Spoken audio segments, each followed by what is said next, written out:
This spring, we are starting an egg business so we can help people locally, our family, or anybody in our area have access to cleaner eggs. And I am really excited about this because years ago I wanted to do this and people kept talking me out of why I should not have an egg business for our local community. An old guy once told me, this was years ago, the most expensive eggs you will ever eat are the eggs you raise yourself. I am here to tell you that I have found a way to raise eggs in a very, very cheap and affordable way.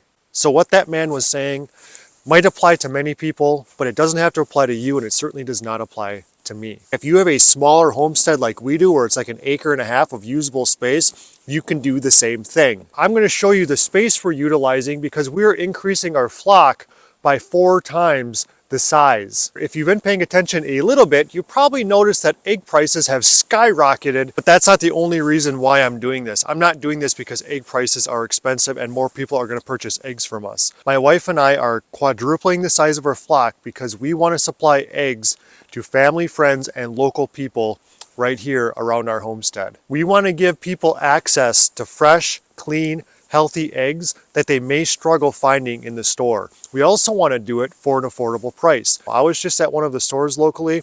Basic eggs that you could find years ago for $2 or $3 a dozen are now $7 a dozen. Now it's worthwhile just being able to help out friends and family and give them access to healthier, cleaner, better food.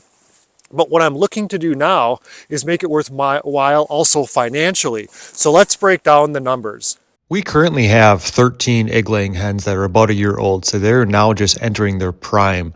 In addition to those 13 hens, I ordered 40 chicks, and those are going to be coming in just a couple of months. This will give us 50 hens total. Our goal is 36 eggs a day, or you can think of it as 3 dozen eggs per day that we would sell. That's my goal because that's going to give us $5 per dozen, which should come out to $15 per day. I'm sure prices could change, but we'll cross that bridge when we get there. That is $15 a day times $30, which is 30 days in a month. That gives us $450 each month in sales. Here's the whole thing to look at, how I kind of figured this out. Of course, we're not accounting for labor, maintenance, and other things that we also need to consider. When we used to have a smaller flock of 15, we could get away with going around our yard with portable infrastructure of poultry netting and a portable chicken coop.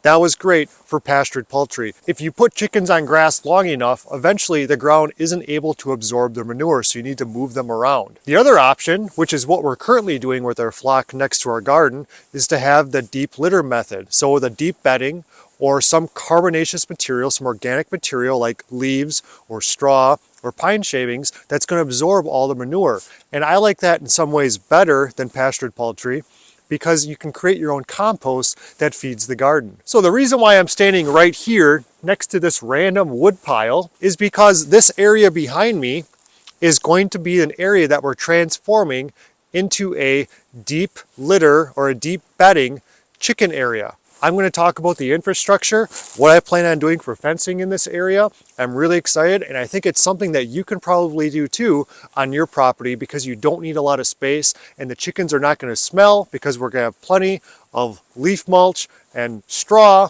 and hay and wood chips and all these kinds of things, creating amazing compost that we can supply our garden with, which is what we do now, but it's just going to be in a different location because we need a little bit more space to offer this space for the 40 to 50 hens we plan on having in just a little while. I've kind of got this mapped out in my brain on the north side here. If we pan out, beautiful white pines, there's 4 of them right here. From these pine trees right here, I plan on putting my typical 5-foot field fencing up to this point. It does slant down at an angle. This entire yard does actually down this way, down to the river bottom area.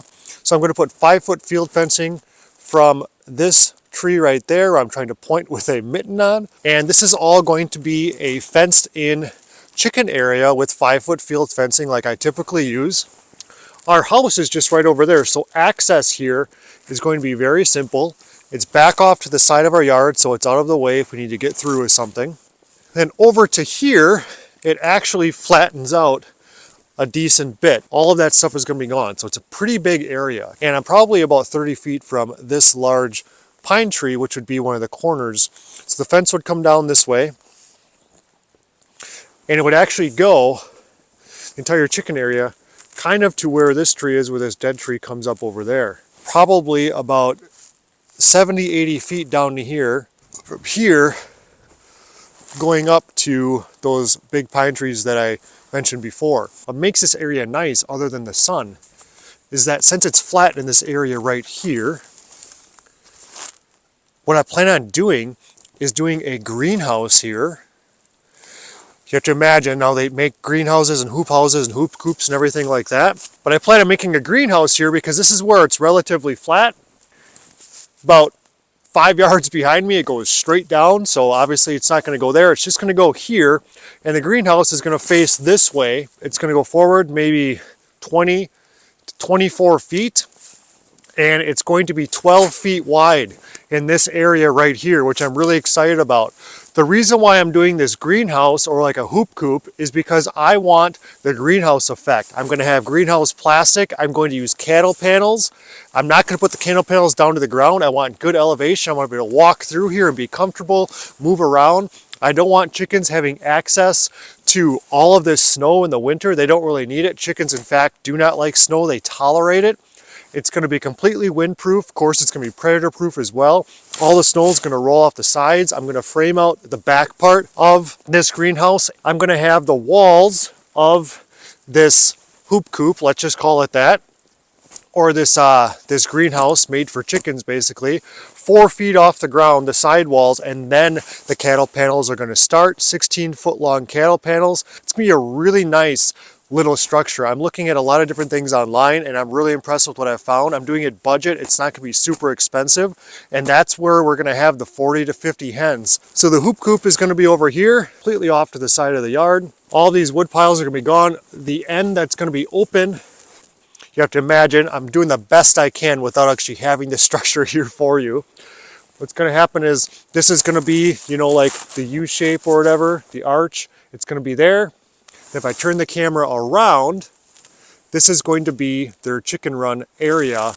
Obviously, all this stuff is going to be out of the way. So they're going to have a big area over here. It's going to be open for them. Tons and tons and tons and tons of leaves, at least a foot, foot and a half at all times of leaves that fall from these beautiful deciduous trees that we have all over our property. I collect them with our lawnmower. Please put every question you have down in the comments so I can help answer, or somebody else can help answer that maybe has even more experience doing this than I do. Thanks for stopping by. I really appreciate you and you taking the time to spend with me.